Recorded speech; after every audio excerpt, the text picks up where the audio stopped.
کلمہ شریف بھی پڑھنا نہ آتا ہو، وہ بھی چند آدمی بیٹھ کر حضور کے علم پر بات کرتے ہیں، حضور کے اختیارات پر بات کرتے ہیں، حضور کے تصرفات پر بات کرتے ہیں. ان کو پتہ نہیں ہے کہ کتنی نازک بارگاہ ہے یہ. عزت بخاری کہتا ہے کہ ادب کا ہے زیر آسماں از عرش نازک تر، کہ آسمان کے نیچے سب سے نازک بارگاہ رسول اللہ کی ذات ہے. اور نفس گم کر دمیاں آیت جنید و با یزیدی جا. عزت بخاری نے بہت نیچے آ کر بات کی ہے. اصل شعر یہ ہونا چاہیے تھا کہ نفس گم کر دمیاں آیت ابو بکر و عمر ہی جا.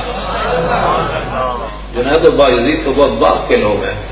ابو بکر و عمر بھی بارگاہ رسالت میں سانس گم کر کے بیٹھتے تھے کہ کہیں سانس بھی اونچا ہو گیا تو اعمال برباد نہ ہو جائیں.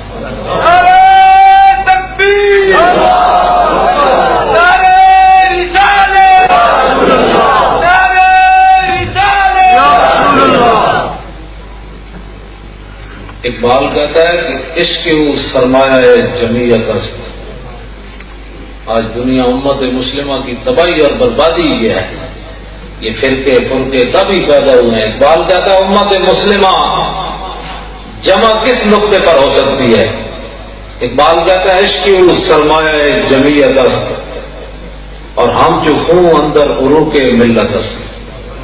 کہتا ہے امت اگر اس نقطے پر جمع ہو سکتی ہے تو وہ محبت رسول پر ہو سکتی ہے.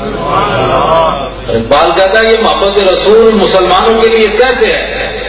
کہتا ہے جس طرح رگوں کے اندر خون کا ہونا ضروری ہے زندگی کے لیے، اسی طرح امت مسلمہ کی زندگی کی رگوں کے اندر عشق رسول کا ہونا ضروری ہے. اور دوسری جگہ اقبال کہتا ہے در دل مسلم مقام مصطفیٰ اور آبرو ماز نام مصطفیٰ. اقبال کہتا ہے یہ دل تو اللہ تعالیٰ نے بنایا ہی اس لیے ہے، اس دل میں حضور کی محبت ہونی چاہیے. اور آگے پھر اقبال بہت آگے کا آدمی ہے، لوگوں نے سمجھا ہی نہیں ہے اقبال کو.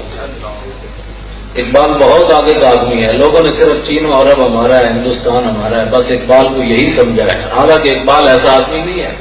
اقبال تو بہت آگے کی بات کرتا ہے. اقبال کہتا ہے کیوں بنام مصطفیٰ خانم درود از خجالت آپ میں گردت وجود. کہتا ہے جب میں رسول اللہ پر درود پڑھتا ہوں صلی اللہ علیہ وسلم تو میں شرمندگی سے پانی ہو جاتا ہوں. کیوں؟ کہتا ہے عشق میں دویت اے محکوم غیر سینہ تو از بتا مانند غیر. اقبال کہتا ہے جب میں پڑھتا ہوں نا درود تو میرا عشق رسول یہ کہتا ہے کہ تو غیروں کا غلام ہے اور دعوے محبت رسول پہ کرتا ہے. تیرا سینہ تو بتخانہ بنا ہوا ہے، اس میں ہزاروں چیزوں کی محبتیں ہیں اور دعوے کو محبت رسول کے کرتا ہے.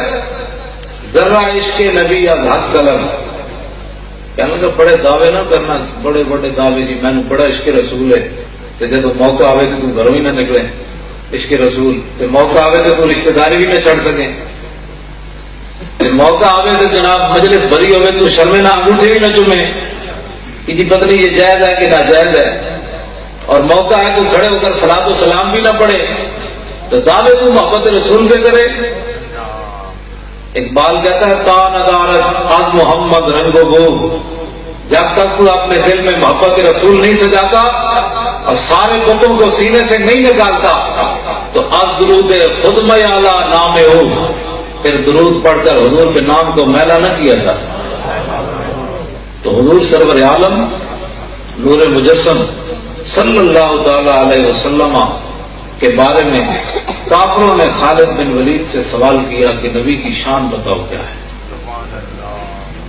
اب خالد بن ولید نے جو بتا دیا اس کے بعد پھر بات ہی کوئی نہیں رہ جاتی. آپ نے فرمایا یار ہمارے آقا مولا کی شان کون بیان کر سکتا ہے. اعلیٰ حضرت نے تو یہاں بات قلم ہی توڑ دیا کہ تیرے تو بس عیب تناہی سے ہیں بری. کہ آپ کسی کی خوبیاں بیان کرتے چلے جائیں نا، آدمی آگے آپ سے پوچھے گی اور تو آپ کہیں گی بس. تو اعلیٰ حضرت فرماتے ہیں یا رسول اللہ آپ کے اتنے اوصاف ہیں کہ یہ جملہ آتا ہی نہیں ہے کہ بس یہ جملہ آتا ہی نہیں ہے کہ جناب بس ہے، اس کے آگے ہمارے آقا مولا کی شان نہیں ہے. تیرے تو بس عیب تناہی سے ہیں بری، حیران ہوں ہوں میرے شاہ کیا کیا کہوں تجھے. تو حضور سرور عالم صلی اللہ علیہ وسلم کے بارے میں خالد بن ولید نے کہا کہ ہمارے آقا و مولا کے کمالات تو بے مثال ہے. میں تجھے ایک جملہ بتاتا ہوں ہمارے آقا کی شان کیا ہے. آپ نے فرمایا المرسل علی قدر المرسل، فرمایا وہ تو بھیجنے والے کی شان بن کر ہے، وہ تو بھیجنے والے کی شان بن کر ہے. اب اس کے بعد جب وہ بھیجنے والے کی شان تھے تو پھر سورج کا واپس پلٹنا کوئی بات نہیں، کیونکہ وہ بھیجنے والے کی شان بن کر آئے تھے. سورج چاند کے 2 ٹکڑے کر دینا یہ کوئی مسئلہ نہیں، کیونکہ وہ بھیجنے والے کی شان بن کر آئے تھے. کنکریاں ابو آج تو نبی کے بارے میں غائب نہیں نہ مانتے، کلمہ پڑھ دی تھی. مولانا روم فرماتے ہیں ابو جہل آیا اور کنکریاں ہاتھ میں بند کر کے آیا. وہ کہہ رہا گر رسولی چیز در دستم نے ہاں کیوں خبرداری دے رہا دے آسمان. کہا کہ آپ آسمانوں کی باتیں کرتے ہیں ان کا تو ہمیں پتہ نہیں ہے، یہ بتائیں کہ میرے ہاتھ میں کیا ہے. سبحان اللہ. تو اس امت کا فرعون بھی کم از کم یہ اعتقاد ضرور رکھتا تھا کہ جو نبی ہوتا ہے وہ غیب جانتا ہے. اور اس امت کا رئیس المنافقین جس کے بارے میں قرآن کی نصوص قطعیہ نازل ہوئی اس کا بھی یہ اعتقاد تھا. عبداللہ ابن ابی بخاری شریف کے اندر موجود ہے، مشکات شریف کے اندر موجود ہے.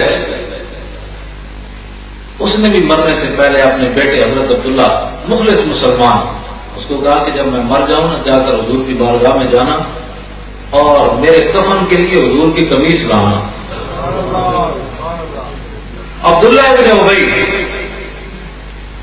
یعنی وہ منافقوں کا سردار ہے، لیکن پھر بھی اس کا اعتقاد ہے کہ نبی کی شان تو براؤن برا ہے، نبی کے اختیارات تو براؤن برا ہے، نبی کے جسم سے جو کپڑا لگا ہے وہ مجھے نفع دے گا. اور کلمہ پڑھ کے جو کہے نبی نے نفع دیتا تو اس سے کم از کم عبداللہ ابن ابی تو عادل آدمی ہے. وہ کہتا ہے کہ مجھے نبی کے کپڑے میں کفن دینا ہے اور یہ کلمہ پڑھ کے جاتا ہے نبی نہیں نفع دیتا. تو پھر یہ دیکھیں کہ کس لائن میں کھڑا ہے، اس کو سوچنا چاہیے.